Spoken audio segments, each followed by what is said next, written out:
व्यासपीठावर मुंबईतील India alliance बैठकीचे आयोजक, होस्ट, शिवसेना पक्षप्रमुख उद्धवजी ठाकरे, राष्ट्रवादी काँग्रेसचे अध्यक्ष, ज्येष्ठ नेते देशाचे माननीय शरद पवारजी, महाराष्ट्राचे माजी मुख्यमंत्री काँग्रेसचे ज्येष्ठ नेते अशोकरावजी चव्हाण, नानासाहेब पटोले आलेले आहेत, प्रांताध्यक्ष नानासाहेब पटोले, काँग्रेसचे प्रांताध्यक्ष नानासाहेब पटोले, ज्येष्ठ नेते बाळासाहेब थोरात, शेका पक्षाचे ज्येष्ठ नेते, शेका पक्षाचे प्रमुख जयंतराव पाटील, सुप्रियाताई पवार, सुप्रियाताई सुळे, युवा सेनेचे अध्यक्ष श्री आदित्य ठाकरे आणि येथे उपस्थित यहाँ उपस्थित सभी पार्टी के सभी मान्यवर नेतागण और पूरे देश भर से जो मीडिया यहाँ आया है, उन सभी का मैं स्वागत करता हूं। आज की प्रेस वार्ता बहुत ऐतिहासिक है, हिस्टोरिक है। पटना और बेंगलुरु के बाद इंडिया अलायंस मुंबई में मिलने जा रही है और उस बारे में सभी जानकारी जो आपको चाहिए, जो कल से शुरू होने जा रही है, उस बारे में आपसे बातचीत करने के लिए सभी नेतागण उपस्थित है। आपने देखा होगा कि मुंबई का पूरा माहौल इंडियामय हो गया है। पूरे देश में इंडिया की सिर्फ 3 बैठकें हो रही है, लेकिन ममता दीदी ने आज कहा है, जो ममता दीदी का भी आगमन हो रहा है,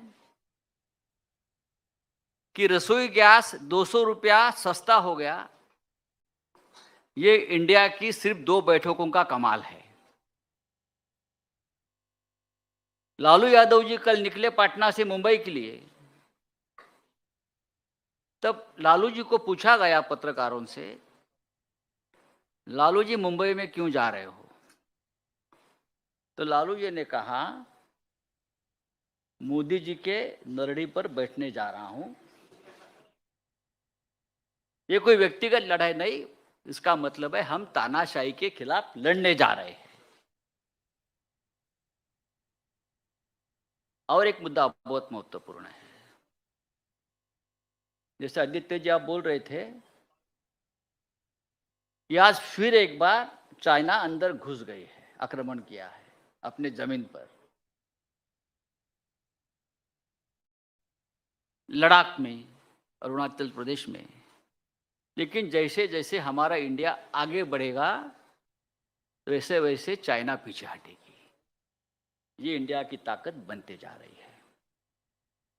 आज उद्धव जी, शरद पवार साहब आपसे बातचीत तो जरूर करेंगे, लेकिन मैं आपको ये बताना चाहता हूं कि हम कल और परसों 31 अगस्त एंड 1 सितंबर के इंडिया मीट की पूरी तैयारी कर चुके हैं। सभी प्रमुख नेता, सभी प्रमुख दल जो पटना में थे, जो बेंगलोर में थे, वो मुंबई में आ रहे हैं। लालू यादव जी का आगमन हो गया है, डॉक्टर फारूक अब्दुल्ला जी का आगमन हो गया है, ममता बनर्जी का आगमन हो गया है। कल मल्लिकार्जुन खड़गे साहब, सोनिया जी, राहुल जी, सब प्रमुख नेता कल आ जाएंगे। अखिलेश जी आएंगे, नीतीश कुमार जी, अरविंद केजरीवाल जी, हेमंत सोरेन जी, ये सभी मुख्यमंत्री, 6 राज्यों के मुख्यमंत्री, यहाँ स्टालिन साहब, 6 राज्यों के मुख्यमंत्री और सभी नेतागण आएंगे। आपके मन में जो भी प्रश्न है, जो भी शंकाएं हैं, उस बारे में आप सवाल पूछ सकते हैं। लेकिन मैं आपको एक विनंती करूंगा कि ये प्रेस कॉन्फ्रेंस ज्यादा लंबा मत खींचिए। जो काम की बात है वो करिए। और अब मैं नाना पटोले जी को अपनी बात रखने के लिए आमंत्रित करता हूं।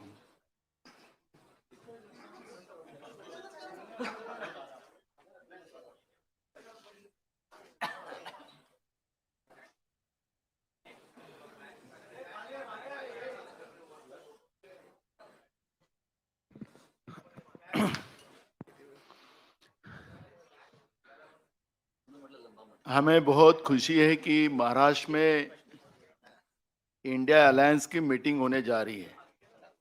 उसकी तैयारियां पास पूरी हो चुकी है। महाराष्ट्र के कल्चर के आधार पर, महाराष्ट्र के संस्कृति के आधार पर आए हुए मेहमानों का उसी तरह सत्कार किया जाएगा। और इंडिया अलायंस में बढ़ती शुरू है। बेंगलोर में हम लोग 26 लोग थे, यहाँ आने के बाद 28 हुए। जैसे हमारे मित्र संजय राउत ने जी कहा कि चाइना अरुणाचल में अपने मैप में चाइना ने दिखा दिया कि अरुणाचल हमारा है। जैसे इंडिया बढ़ेगा वैसा ही चीन पीछे हटेगा।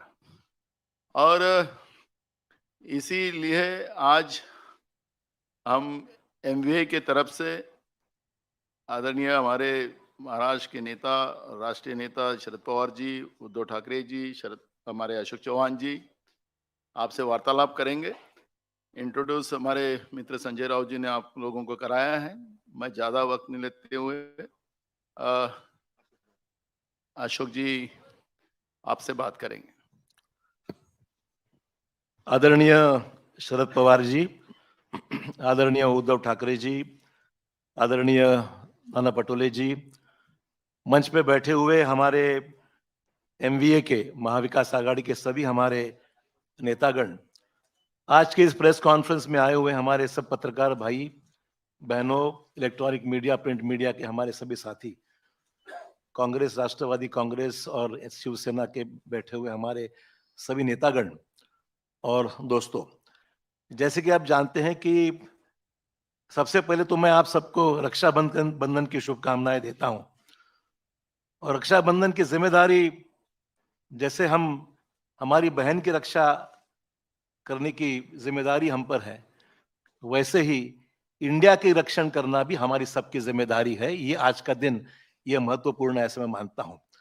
इसलिए आगे बढ़ने से पहले आप तो जानते हैं कि इंडिया की इस मीटिंग की पूरी तैयारियां यहाँ पर बहुत जोर शोर से हुई है।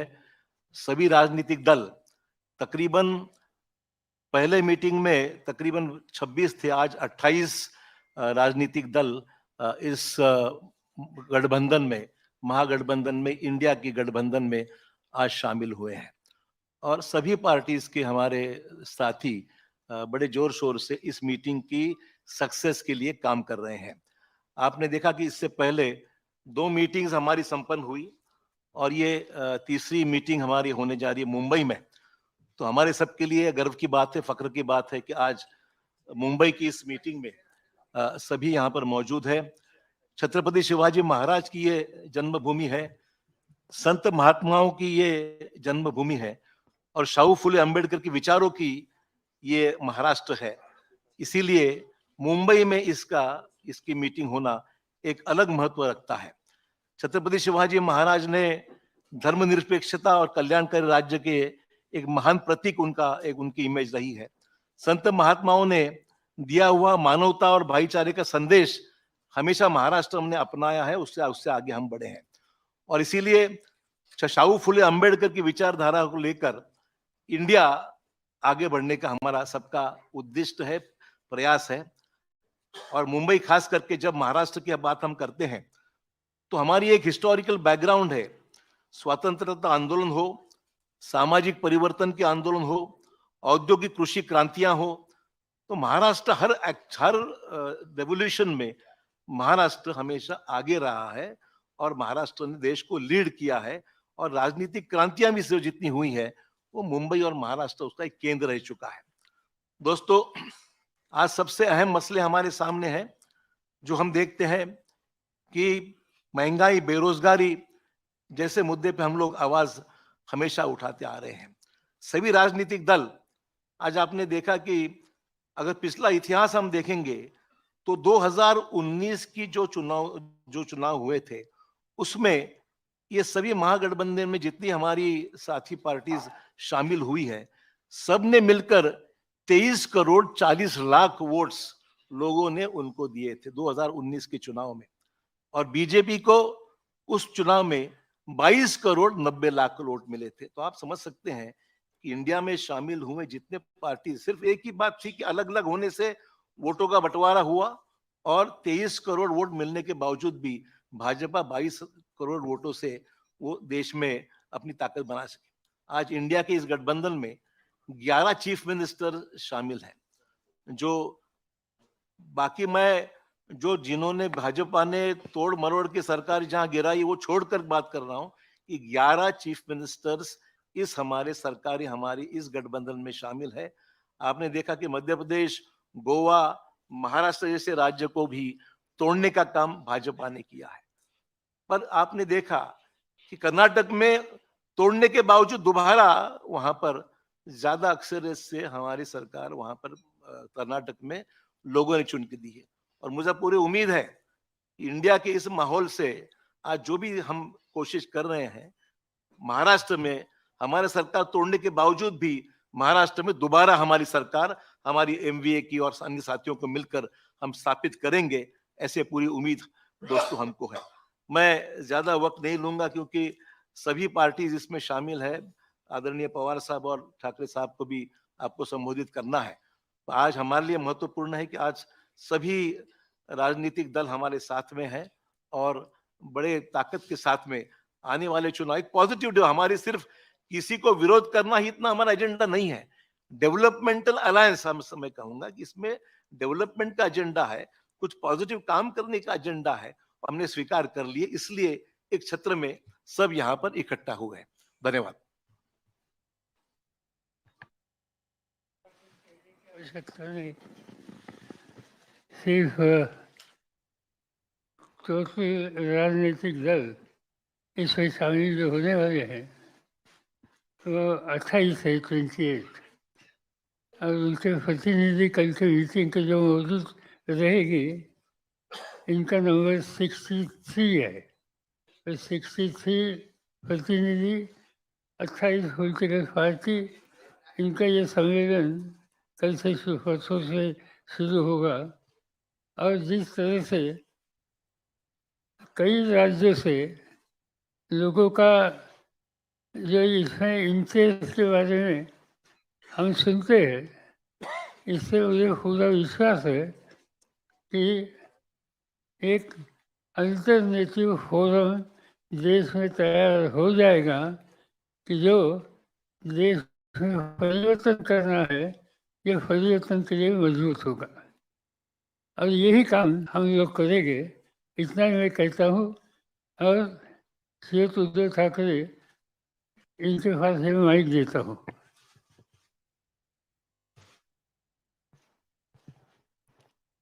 आदरणीय पवार साहेब, व्यासपीठावर माझ्यासोबत बसलेले सर्वच माझे मान्यवर सहकारी आणि पत्रकार आणि तिन्ही पक्षाच्या पदाधिकारी बांधवांनो आणि भगिनींनो, मराठी आणि हिंदी दोन्ही भाषांमध्ये बोलणार आहे।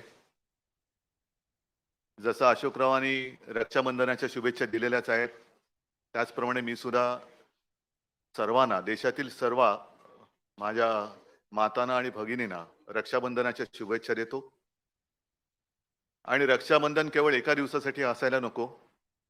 राज्यकर्ता म्हटल्यानंतर आपल्या कारभारातला प्रत्येक दिवस हा महिला सुरक्षित राहण्यासाठी वापरला गेला पाहिजे। महिलांना आपल्या देशात सुरक्षित वाटलं पाहिजे, असा राज्यकारभार करायला पाहिजे, असं शासन असलं पाहिजे.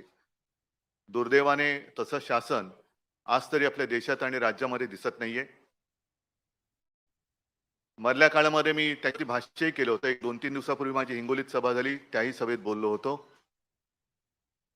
कारण मी बातमी वाचली होती की खास करून भारतीय जनता पक्षाच्या कार्यकर्त्यांना सांगितलं गेलं होतं की मुस्लिम महिलांकडनं राखी बांधा, आणि तोच धागा म्हणजे रक्षाबंधनाचा धागा वेगळा आणि या बातमीचा धागा वेगळा. मी असं म्हटलं होतं की सुरुवात करायची असेल तर बिल्किस बानूकडनं करा, आणि मणिपूरमध्ये या 2 महिलांची धिंड ज्या पद्धतीने काढली गेली, ज्याप्रमाणे आपल्या महिला कुस्तीपटू तिकडे दिल्लीत बसल्या असताना त्यांच्याकडे दुर्लक्ष केलं गेलं, तर या सगळ्या महिलांना सुरक्षित वाटावं असं सरकार आणण्यासाठी म्हणून आम्ही सगळे एकत्र आलेलो आहोत. और आप सभी तो जानते हैं कि पूरे देश को अपना परिवार मानने वाले सारे लोग जो देशप्रेमी हैं, मैंने पहली मीटिंग में कहा था कि मैं विपक्ष ये शब्द मानता नहीं हूं. हम इकट्ठा आए हैं अपने देश की रक्षा करने के लिए. रक्षाबंधन देश की रक्षा, भारत माता की रक्षा करने के लिए हम इकट्ठा आए हैं. और साथ ही साथ तानाशाही के खिलाफ तो हम हैं, जुमलेबाजी के खिलाफ हम हैं. संजय राउत जी ने जैसे कहा कि हमारी तीसरी मीटिंग होने जा रही है और आज ही गैस सिलेंडर के दाम 200 रुपए से कम हो गए. शायद मुझे ऐसे लगता है कि जैसे जैसे इंडिया आगे बढ़ेगा, एक दिन ऐसे आएगा कि आज की सरकार गैस सिलेंडर फ्री में दे देगी, सबको फ्री, क्योंकि वो सरकार अभी गॅस पर है, सरकारच गॅसवरती आहे, आणि त्याच्यामुळे सिलेंडरचे भाव जर का कमी केले असतील तर मला काय त्याच्यात आश्चर्य वाटत नाही. 9 साल हो गए, आज तक कभी बहनों की याद आई नहीं थी. आज अचानक बहनों की याद आ गई और रक्षाबंधन की गिफ्ट दी गई. क्यों 9 साल रक्षाबंधन हुआ नहीं था क्या? भाऊबीज काय 9 वर्षात झाली नव्हती? पण या सगळ्या गोष्टी अब ये पब्लिक है, सब जानती है, ये पब्लिक है, सब जानती है, और कुछ भी करे तो अभी उनको बचाने वाला कोई नहीं है. आज जैसे हम आपके सामने इंडिया की मीटिंग करने जा रहे हैं कल और परसों, मुझे अभी नाना जी ने बताया कि वो भी लोग कुछ करने जा रहे हैं, महायुति की बैठक करो, लेकिन उस बैठक में सिर्फ हमारा विरोध नहीं करना. जो काश्तकार आज संकट में है, मैं खुद गया था, और अब पूरे आप ही के माध्यम से मैं न्यूज पढ़ता हूं, देखता हूं, पूरे महाराष्ट्र में सूखे जैसी स्थिति है. क्या कर रही है अपनी राज्य की सरकार, क्या कर रहे हैं अपने प्रधानमंत्री जी? आएंगे, कुछ ना कुछ एक भूल भुलैया दिखाकर चले जाएंगे, इससे कुछ होने वाला नहीं.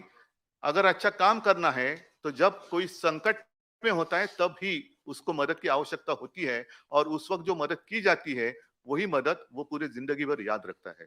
और इसलिए ज्यादा लंबी बात मैं भी नहीं करना चाहता हूं. बाकी सारी बातें तो हम पूरे विस्तार से परसों करने ही वाले हैं, परसों वापस हम मिलने वाले हैं. लेकिन इतना ही मैं कहूंगा कि हम जितने सारे लोग, हाँ हमारी विचारधारा अलग अलग है, जरूर है, लेकिन उद्देश्य एक है, वो हमारे देश की रक्षा करना, संविधान की रक्षा करना, और फिर से दोबारा अपने देश में तानाशाही, अगर मैं कहूं आजादी की जंग जो हुई थी, अशोक जी आपने जो बात कही, ये बात सच है कि चले जाओ, मला वाटतं आपल्या मुंबईतच सुरुवात झाली होती, गवालिया टँक, तो चले जाओ क्यों, किसको? ब्रिटिश भी तो विकास कर ही रहे थे ना. अगर उनको भगाते नहीं हम लोग, पूरी ताकत रास्ते पे नहीं उतरती, तो ब्रिटिश भी तो विकास कर ही रहे थे. हमें विकास भी चाहिए, लेकिन विकास के साथ साथ हमें आजादी भी चाहिए, और विकास से भी ज्यादा ऊंची हमारी आजादी है. उसकी रक्षा करने के लिए हम सारे इकट्ठा आए हैं, और विचारधारा अलग अलग होगी, लेकिन उद्देश्य एक है, और इसी को तो हम लोकतंत्र मानते हैं, प्रजातंत्र मानते हैं, लोकशाही मानते हैं. आणि ती लोकशाही वाचवण्यासाठी आम्ही एकत्र आलेलो आहोत. एकत्र राहू, आणि आमच्या भारत मातेच्या हातापायात पुन्हा कोणत्याही हुकुमशहाला बेड्या घालायला देणार नाही, ही शपथ घेऊन आम्ही पुढे जाणार आहोत. धन्यवाद.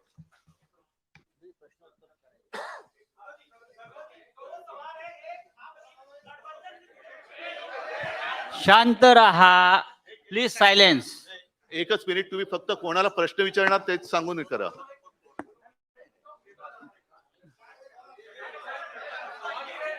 हेलो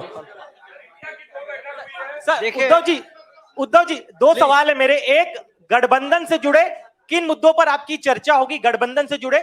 दूसरा, सारी बातें अभी कहूं तो फिर कल की मीटिंग की आवश्यकता क्या है? संयोजक कौन होंगे उसको लेकर क्लैरिटी, क्या उस पर फैसला हो जाएगा इस बैठक में? संयोजक कौन होंगे इंडिया सारी गठबंधन? बातें आपको जैसे मैंने कहा कि विस्तार से परसों आपके अरे सामने ठहरो, की उनका होने जाएगी, दो। क्योंकि ये सारे जो मामले हैं वो देश के लिए है. हमारे कोई काय त्याला म्हणतात खासगी गोष्टी काही आम्ही त्याच्यात करायला आलेलो नाही आहोत.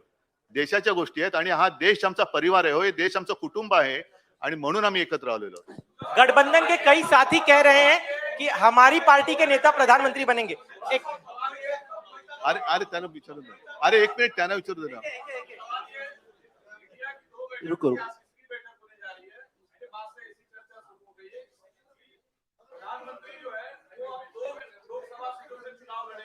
क्या आप दोनों बनारस में या जहां से वो दूसरी सीट से चुनाव लड़ेंगे संयुक्त सभा करेंगे? अरे चुनाव तो अभी दूर है ना, जब की बात तब देखी जाएगी. उद्धव जी, एक सवाल ये है कि जिस तरीके से हम अलग अलग अरे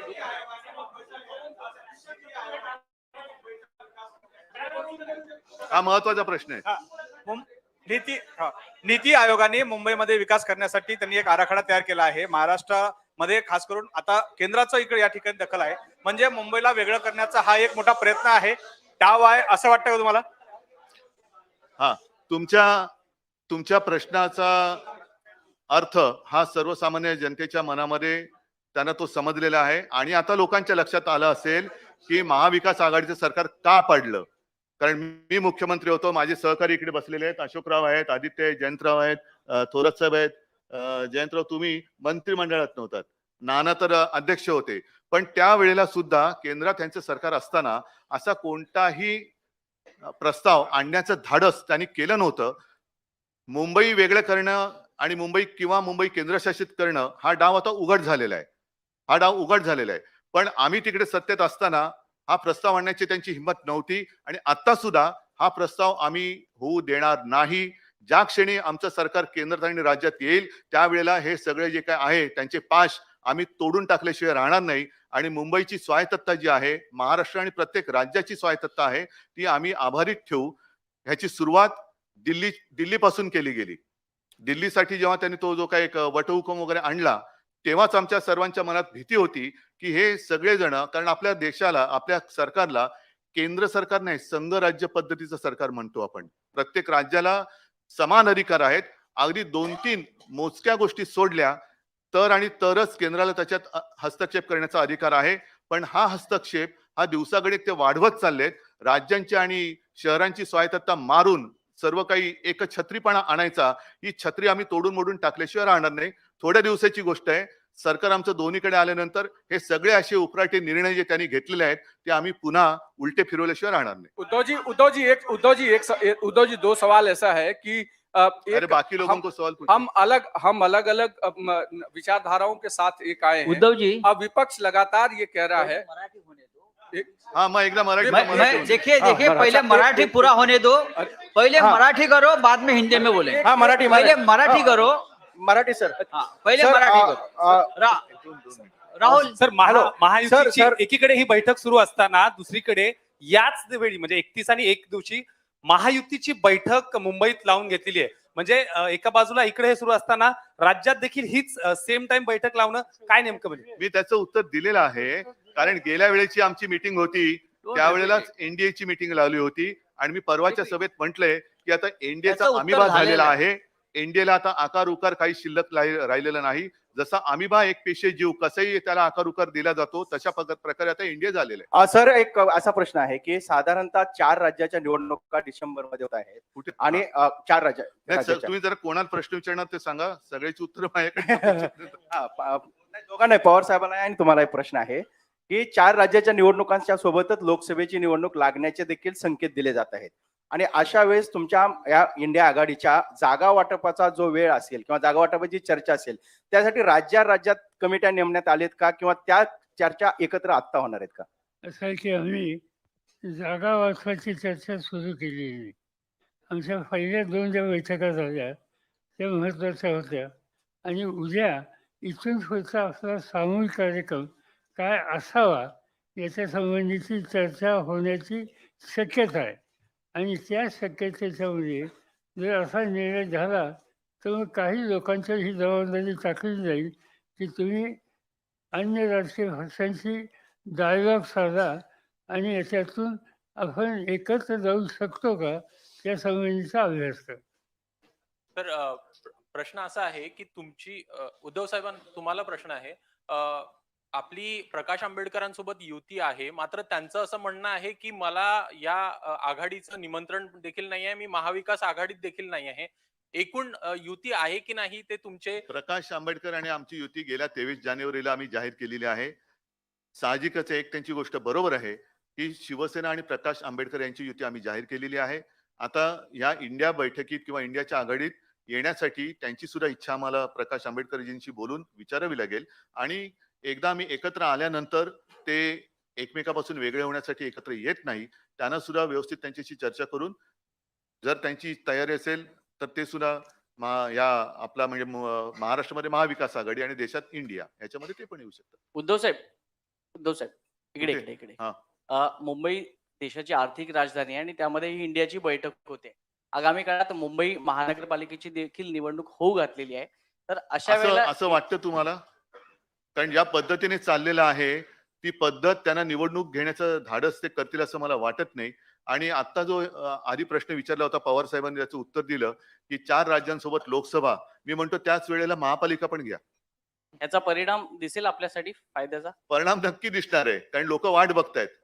धन्यवाद. आणि पवार साहेब एक सवाल असा आहे, उत्तर प्रदेशमध्ये मायावतींनी असं डिसिजन घेतलंय की ते तटस्थ राहणार आहे. तर यामुळे इंडिया आघाडीला काय वाटते? म्हणजे मायावती तटस्थ राहणार आहे, उत्तर प्रदेशमध्ये लोकसभाची जास्त सीट आहे. की मायावतीजी नक्की कोणाच्यावर एकत्रित जाण्याची भूमिका घेणार आहेत. आम्हाला असं दिसतंय की काही वेळेला भारतीय जनता पार्टीची सुद्धा त्यांनी सुसंवाद ठेवलेला आहे. ते आज ठेवतील असं मी म्हणत नाही, पण या सगळ्या गोष्टीची स्पष्टता जोपर्यंत येत नाही तोपर्यंत याच्यावर निर्णय घेणं अशक्य आहे. पवार साहेब एक मिनिट त्यांना विचारतो. नाही, होऊ दे, एक होऊ दे. एक सवाल ये है कि पवार साहब आपसे और उद्धव जी आपसे दोनों लोगों से, क्योंकि ये अलग अलग विचारधाराओं का अलायंस है, तो ऐसे में इस पूरे चीजों को जब आगे बढ़ेगा तो एक कोऑर्डिनेशन कमेटी की जरूरत पड़ेगी, क्योंकि ये लगातार चल रहा है. तो उसको लेकर क्या संयोजन समिति अलग से बनाई जाएगी? और दूसरा सवाल ये है कि विपक्ष जो सरकार में बैठे लोग हैं वो लगातार आप लोगों पर कह रहे हैं कि अभी तक कोई चेहरा आप लोग तय नहीं कर पा रहे हैं, तो प्रधानमंत्री पद का उम्मीदवार कैसे तय कर लेंगे? बात ऐसी है कि अलग अलग पार्टीज है, ये बात सच है, मगर बैठ कर डिस्कस करके मिनिमम कॉमन प्रोग्राम हम तैयार कर सकते हैं और मिनिमम एग्रीड प्रोग्राम इसके आधारित हम बनाने के लिए चॉइस बहुत है. सवाल यह है कि भाजपा के पास और चॉइस क्या है? जो 10 साल बैठे थे उन्होंने क्या किया सब लोग देख रहे हैं, सब लोगों ने उनका अनुभव लिया है. अब बीजेपी के सामने सवाल है कि अरे अभी चुनाव जीतना है, क्योंकि कर्नाटक में तो देखा आपने कोई कामयाबी हासिल नहीं हुई. बजरंग बली भी लाना पड़ा उनको, लेकिन तो भी बजरंग बली ने उनको आशीर्वाद नहीं दिए. तो अब उनके सामने सवाल है कि चॉइस क्या है, क्या कौन बनेगा जो करोड़पति नहीं. साहेब एक दोन प्रश्न आहेत. क्या इसी डर से लगातार वो लोग ये कह रहे हैं कि कोई दूसरा चुनाव हम एक साथ नहीं कराएंगे, क्योंकि उनका एंटी इनकम्बेंसी जो है वो नेशनल वाइड पर ना पड़े, ऐसी उनको डर है क्या उनको? अभी उनके मन की बात मैं कैसे समझू? वो तो टीवी पे होती रहती है. पवार साहेब मला प्रश्न विचारायचा आहे की इंडिया अलायन्सच्या बाबत थेट पंतप्रधानांपासून ते अमित शहा हे थेट आरोप करतात की एकतर भ्रष्टाचारी आणि घराणेशाही अशा स्वरूपाची ही अलायन्स आहे. याला उत्तर काय आहे तुमचं? आणि पहिल्यांदा मी प्रधानमंत्र्यांचं भाषण भोपाळचं ऐकलं आणि भोपाळच्या भाषणामध्ये त्यांनी काँग्रेसवर टीका केली, भ्रष्टाचाराची. राष्ट्रवादी काँग्रेस पक्षावर टीका केली. राष्ट्रवादी काँग्रेस पक्षावर टीका करत असताना त्यांनी राज्य सहकारी बँक आणि इरिगेशन घोटाळा या 2 गोष्टी कटाक्षाने त्यांनी सांगितल्या. माझा आग्रह एकच आहे प्रधानमंत्र्यांचा, ते प्रधानमंत्री आहेत देशाचे, जिथे सत्तेचा गैरवापर झाला अशी माहिती त्यांच्याकडे असेल तर त्यांनी सखोल चौकशी करावी आणि वस्तुस्थिती समाजाच्या समोर ठेवावी. नुसता आरोप करण्याचा अर्थ नाही. तुमच्या हातात सत्ता आहे, त्याची चौकशी करा आणि संबंध देशाला सांगा वस्तुस्थिती काय. पवार साहेब, एक प्रश्न असा आहे पवार साहेब, आपल्यासोबत आपले काही सहकारी बाजूला गेले, त्यामुळे अनेक लोक आपल्या संभ्रमणात आहे. जे काही पार्ट्याज आहेत देशभरामधले, त्यांचाही संशय आहेत की पवार साहेब आमच्या सोबत आहेत आणि त्यांचे काही सहकारी भाजप सोबत आहे. हा संभ्रम मोठा आहे, लोकांमध्ये आहे, कार्यकर्त्यांमध्ये आहे. काही संभ्रम नाही. या लोकांना त्यांची जागा उद्याच्याला या राज्याचे मतदार दाखवतील. अजिबात स्पष्टता आमच्या सगळ्या हितचिंतकांच्यामध्ये आहे. पवार साहब, दिनेश पवार साहब, दो सवाल है. क्या असदुद्दीन ओवैसी, सवाल ये है कि आपने तो कह दिया कि संभ्रम नहीं है, भ्रम नहीं है, लेकिन कांग्रेस और शिवसेना के नेता कहते आए हैं कि लगातार भ्रम बना आज हुआ की है। जो पत्रकार परिषद है ना, वो इंडिया के बारे में है, अपने देश के बारे में है. तो कोऑर्डिनेशन बाकी हम फिर लोग तो कैसे मिलते होगा? रहते हैं, उस वक्त ये सारे सवाल जवाब हो सकते हैं. पवार साहेब प्रश्न असा आहे, पवार साहेब आपण सगळ्या विरोधी पक्ष, सगळ्या पक्षांना आपण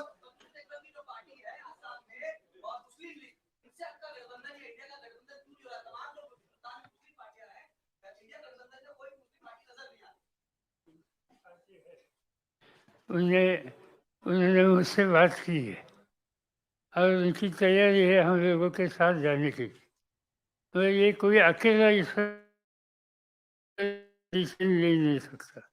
इसमें कांग्रेस के साथ बात करनी होगी, उद्धव जी के नेतृत्व वाली शिवसेना के साथ बातचीत करनी होगी और इसमें कलेक्टिव डिसीजन होगा. जब तक कलेक्टिव डिसीजन होता नहीं तब तक इन लोगों का जो सुझाव है इसका स्वीकार करना हमें मुश्किल है. क्या ओवैसी साहब और बीआरएस को लेकर बातचीत चल रही है आपकी? उद्धव जी, पवार साहब, क्या आज चूंकि बातचीत बीआरएस इंडिया बैठक की होगी, मैं एक सवाल ये जानना चाहता हूँ कि कन्वेयर को लेकर के, संयोजक को लेकर के जो चर्चा चल रही थी, बताया जा रहा है, क्लैरिटी हम चाहते हैं. कांग्रेस से कहती है कि हम टीएमसी और दूसरे नेताओं के अंडर में काम नहीं कर सकते, दूसरी पार्टी कहती है हम कांग्रेस का कन्वेयर एक्सेप्ट नहीं कर नहीं, सकते. सुनो एक मिनट, इस सारे बातों का जवाब आपको मिल जाएगा, लेकिन एक बात आपको ध्यान में रखना चाहिए. शायद मैंने आज एनडीए का संयोजक कौन है मुझे तो पता नहीं, आपके पास अगर जानकारी होगी तो आप दे दीजिए. तो क्या कोई उद्धव जी, संयोजक कोई उद्धव जी, decide किया जाएगा या उद्धव जी, पागल लोगों की कमेटी बनेगी? पवार साहब, 2 प्रश्न आहेत पवार साहब. या इस बीआरएस, बैठक में अकाली दल आणि ओवैसी यांना पिछले बैठक में ये कहा गया था कि एक कमेटी बनाई जाएगी, कोऑर्डिनेशन उद्धव साहब, कमेटी बनाई जाएगी. उद्धव और साहब, संयोजक पिछले बैठक में तय हुआ था कि मुंबई के बैठक में एक कोऑर्डिनेशन कमेटी बनाई जाएगी सभी लोगों की, या फिर संयोजक जो है उस पर चर्चा होगी.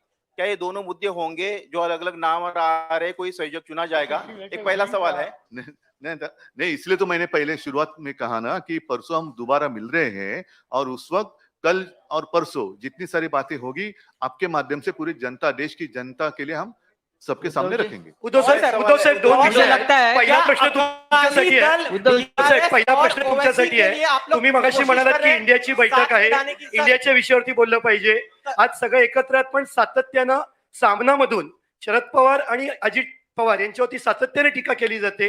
हा विसंवाद का आहे की कुठेतरी सतत टीका होते आणि तुम्ही, जेव्हा आम्ही आमचं वैशिष्ट्य आहे ज्यांच्या सोबत असतो त्यांच्यावर टीका करतो. आणि दुसरा पवार साहेब, दुसरा प्रश्न असा आहे की साधी गोष्ट आहे.